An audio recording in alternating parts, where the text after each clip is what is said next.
students, today we are going to study chapter number 9 and the topic is electrical resistance. Now, what do you mean by electrical resistance? Students, we know that when current flows through a metallic wire, it offers certain obstruction called resistance. So, what is resistance? It is obstruction offered to the flow of current by a conductor. Now, what is the cause of resistance? I'll tell you what is the cause of resistance.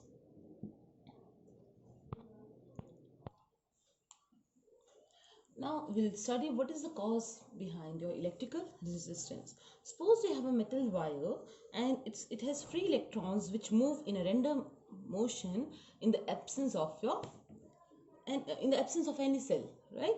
Now when this metal wire will be connected to this cell, what will happen? Suppose this metal wire is connected to a cell.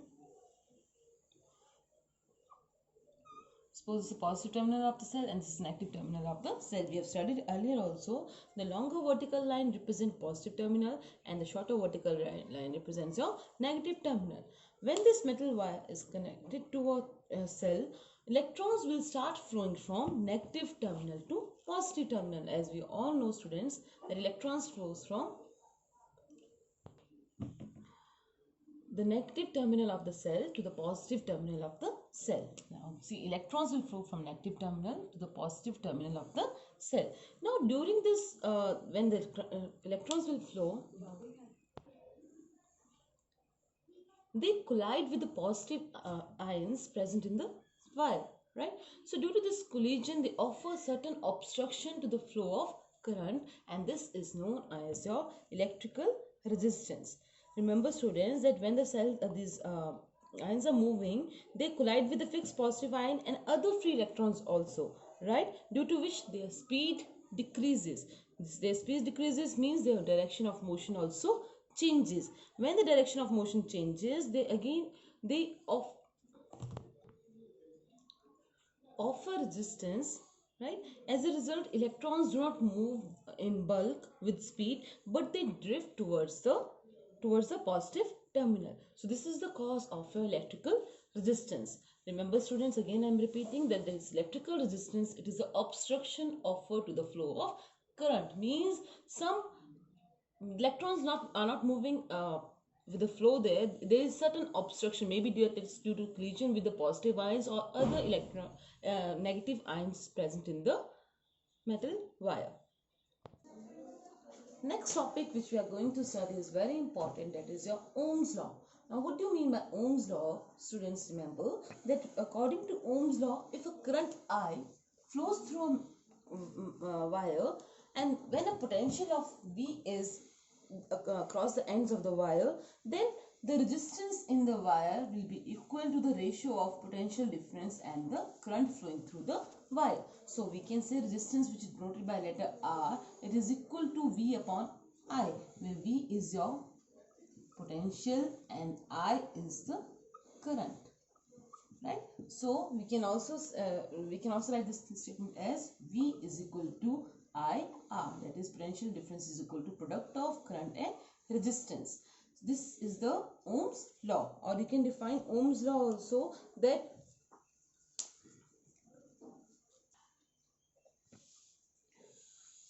we can define your Ohm's law as that current flowing through a conductor is directly proportional to the potential difference across the ends of the conductor, that is V is directly proportional to I. Now students, if I remove this constant of proportionality, what I write? I can write R instead of constant of proportionality. So V is equal to IR. Both statements are same. You can write any definition for any statement for your Ohm's law. Then next you have, what are the units of this resistance? Students, we know R is equal to V upon I according to your Ohm's law, right? And we know, now we have to derive the unit of resistance, where R is resistance, V is potential, I is your current. We have to derive units for resistance, right? So what is the unit of potential? We know unit of potential is volt, and volt is represented by letter V. Unit of current is ampere, and ampere is represented by letter A. So we can write that R is equal to volt per ampere, that is V VA inverse. Another name for VA inverse is also your ohm. So unit of resistance is ohm. Don't forget, unit of resistance is ohm and it is represented by a symbol omega. Right? Dear students, resistance is a scalar quantity. Right? So remember that resistance is a scalar quantity. Now we have to define this 1 ohm also. So how you can define 1 ohm? We know resistance, we know R is equal to V upon I. Unit of resistance is ohm. Unit of volt is, potential difference is volt and unit of current is ampere. So I can write this way. 1 ohm is equal to 1 volt upon 1 ampere. Now how we can define this 1 ohm? Now remember students, the resistance of a conductor is said to be 1 ohm when a current of 1 ampere flows through a conductor when a potential difference of 1 volt is applied. So remember that resistance will be said to be 1 ohm when a current 1 ampere flows through a conductor when a potential difference of 1 volt is applied across its end. Right? And I've told you this also, that resistance is a scalar quantity. This is very important topic. Now next topic which we are going to do is factors affecting resistance. Factors affecting resistance is also very important topic from both point of view. So there are 4 factors which affect the resistance. First I'll discuss is the material of the wire. Dear students, remember different materials have different resistance. For example, in last videos we have done that there are 2 types of materials. You can say conductors or insulators. If you remember, I told you that conductors are those substances which allow electric current to pass through them. Means they allow current to pass through them, and they do not. And insulators are the substances which do not allow current to pass through them. Right? So remember, the substances which allow electric current to pass through them usually have very low resistance. Means obstruction in their path is very less. So we can say they offer less resistance or they have less resistance, right? While insulators which do not allow electric current to pass through them means they have high resistance. They do not allow electric current to pass through them means they offer more collision. Is that clear to everyone? So remember this topic, that conductors offer low resistance while insulators offers your high resistance. Now I'll talk about the materials of this wire. Let's see students, if we have the certain material and it has of same length, same area, but of different material, right? But of different material, so they offer different resistance. So resistance depends upon the material of the wire. Students, next factor which affects resistance is your length of the wire. So remember, resistance is directly proportional to length of the wire. Means more the resistance, more will be your more the length, more will be your resistance. Now how we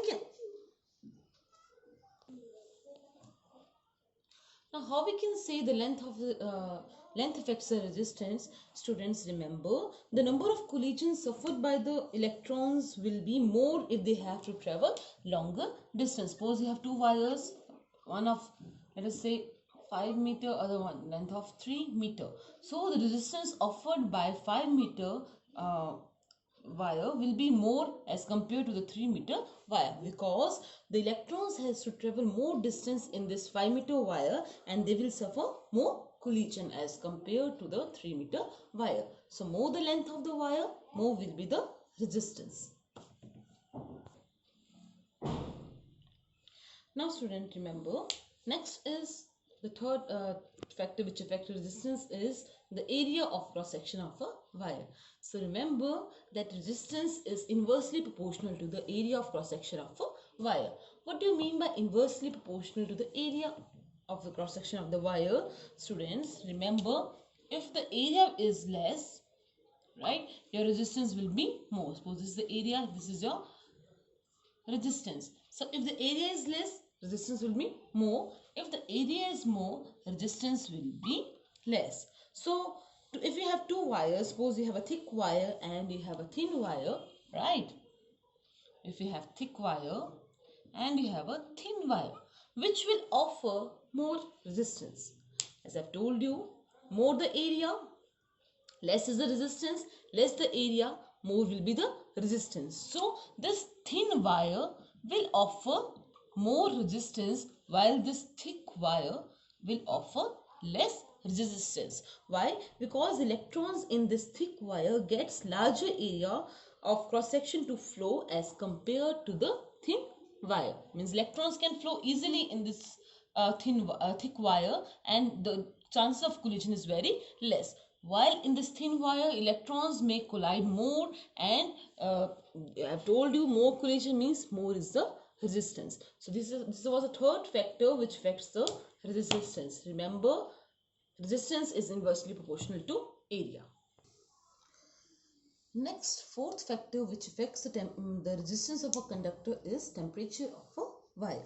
Dear students, remember, resistance is directly proportional to temperature. Means more the temperature, more will be the resistance in the wire. Now I'll explain you why, if the temperature is more, why there will be more resistance.